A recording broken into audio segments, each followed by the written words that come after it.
যৌক্তিক দাবিকে অ্যাভয়েড করাটা হচ্ছে অযৌক্তিক, অন্যায় এবং অবিচার।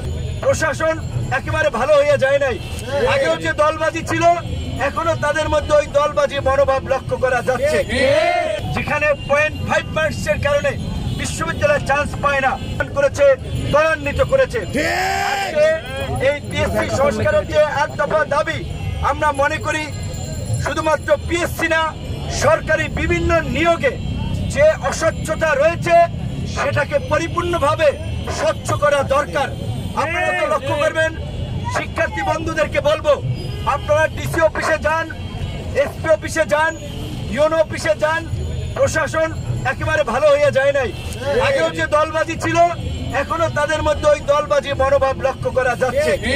সেটা বিশ্ববিদ্যালয়ের ভাইস চ্যান্সেলর থেকে শুরু করে সেটা বিভিন্ন প্রতিষ্ঠানে যারা দায়িত্বরত আছে তাদের মধ্যে আমরা এই দলবাজির মনোভাব দেখতে পাই।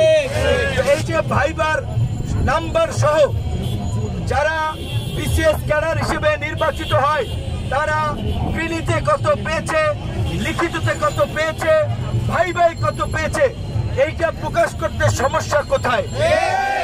এই দাবি তো অযৌক্তিক না, এই দাবি যৌক্তিক। বরঞ্চ এই যৌক্তিক দাবিকে অ্যাভয়েড করাটা হচ্ছে অযৌক্তিক, অন্যায় এবং অবিচার। তাই আমরা মনে করি এই যে 8 দফা দাবির মধ্যে তাদের যে দাবি, পিএসসির এই যে ভাইবা আগে যেটা ছিল 50, সেটাকে আওয়ামী আমলে 200 নাম্বার করা হয়েছে এই ছাত্রলীগের ছেলেদেরকে চাকরি দেওয়ার জন্য। আমি মনে করি এই ভাইবার নাম্বার 85 আবার করে নিয়ে আসা দরকার। তারপরে আপনারা এখানে ছাত্রদের বন্ধুরা দাবি জানিয়েছে 100, সেটা হলেও চলে, কিন্তু 200 নাম্বার ভাইবাই একেবারেই অযৌক্তিক। কারণ আপনাদের বুঝতে হবে, আপনার মামু খালু নাই, আপনার তদবির করার কেউ নাই। আপনারা দেবে 200-র মধ্যে 50, 60, আর যার তদবির আছে তারা দেবে 150, 180, 190। তাহলে যেখানে 0.5% কারণে বিশ্ববিদ্যালয় চান্স পায় না, সেখানে 100, 150, 190 নাম্বার দিয়ে কিন্তু অনেককেই আপনার দিক থেকে এগিয়ে নেওয়া সম্ভব। এই দাবিতে আপনারা অনড় থাকবেন, অবশ্যই দাবি আদায় হবে। এই যে প্রশ্ন ফাঁসের যে চক্র আমরা দীর্ঘদিন ধরে লক্ষ্য করছি, ঢাকা বিশ্ববিদ্যালয়ের পরীক্ষার প্রশ্নপত্র ফাঁস, মেডিকেলের প্রশ্নপত্র ফাঁস, সর্বশেষ মেধাবীদের যে একটা আশা আকাঙ্ক্ষার জায়গা ছিল যে পিএসসির পরীক্ষাটা নিরপেক্ষ হয়, আমরা সেখানে দেখলাম একজন ড্রাইভার পিএসসির প্রশ্নপত্র ফাঁস করে। এই ড্রাইভারের সাথে আরো কারা কারা জড়িত ছিল, এই প্রশ্ন ফাঁসের কারা চাকরিতে পরীক্ষা দিয়ে চাকরিতে ঢুকেছে, সেই বিষয়ে কিন্তু ওইভাবে ইনভেস্টিগেশন করা হয় নাই। এখন যদি ঢালাওভাবে পরীক্ষাগুলো বাদ দেওয়া হয়, তাহলে এটা শিক্ষার্থীদের প্রতি অবিচার করা হবে। যারা এই প্রশ্ন ফাঁসের মাধ্যমে চাকরিতে ঢুকেছে, প্রমাণের ভিত্তিতে তাদেরকে চাকরিচ্যুত করার আমরা। এবং আমার খুব এটা খারাপ লাগে, 35-এর আন্দোলন বলেন কিংবা এই পিএসসি সংস্কার আন্দোলন বলেন, শিক্ষার্থীরা যখন বিভিন্ন দায়িত্বশীল কর্তৃপক্ষের সাথে কথা বলতে যায়, কেউ মূল্যায়ন করে না। একটা স্মারকলিপি দিলে সেইখানেও ঘাড় ধাক্কাধাক্কি করা হয় এবং একটা যৌক্তিক আন্দোলন করলে লাঠিচার্জ করা হয়।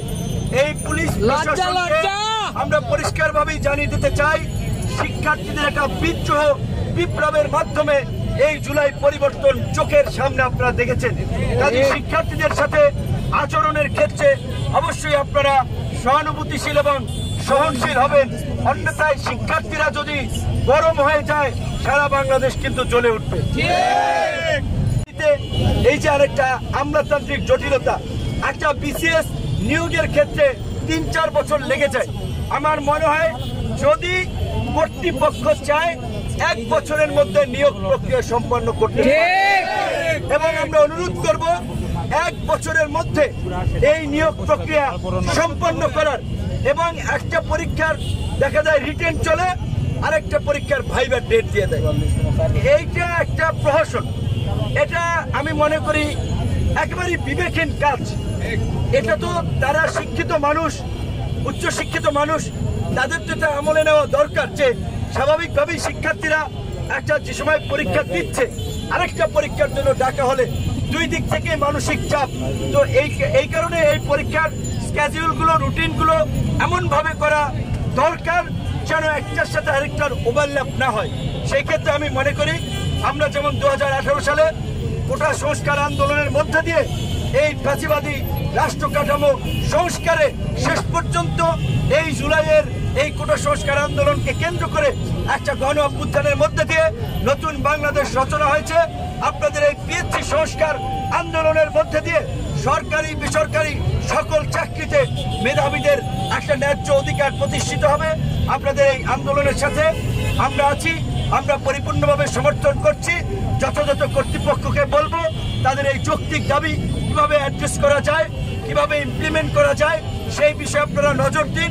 আপনারা ভাববেন না এসি রুমের মধ্যে বসে থেকে আমলাতান্ত্রিক জটিলতা করবেন, কমিটি করবেন, প্রতিবেদন দেবে, এইগুলা করতে করতে 6 মাস লাগাবেন।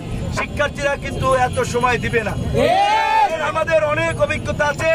একটা চলন্ত আন্দোলন একবার যদি থেমে যায় এই কর্তৃপক্ষ আর কথা রাখে না। তাই আমি আপনাদেরকে বলবো আপনারা যেহেতু নেমেছেন, অনশন করছেন, আপনাদের অধিকার আদায় করে ঘরে ফিরবেন। আমার সাথে গতকালকে যোগাযোগ করা হয়েছে, আমরা আজকে পঞ্চগড়ে ছিলাম সকালে, সেখান থেকে এসে আপনাদের সাথে জয়েন করেছি। যে কোনো সময় আপনারা ডাকবেন, আমরা আছি। ধন্যবাদ। প্রশ্ন ফাঁসের বিরুদ্ধে লড়াই হবে একসাথে, লড়াই লড়াই লড়াই চাই, লড়াই করে বাঁচতে চাই, লড়াই লড়াই লড়াই চাই, লড়াই করে বাঁচতে চাই, লড়াই করে বাঁচতে চাই, লড়াই লড়াই লড়াই চাই, লড়াই লড়াই লড়াই চাই, লড়াই করে বাঁচতে চাই। Action to action, direct action, action to action, direct action. প্রশ্ন ফাঁসের বিরুদ্ধে লড়াই হবে একসাথে, প্রশ্ন ফাঁসের বিরুদ্ধে লড়াই হবে একসাথে, আবেদনের বিরুদ্ধে লড়াই হবে একসাথে, আবেদনের বিরুদ্ধে লড়াই হবে একসাথে।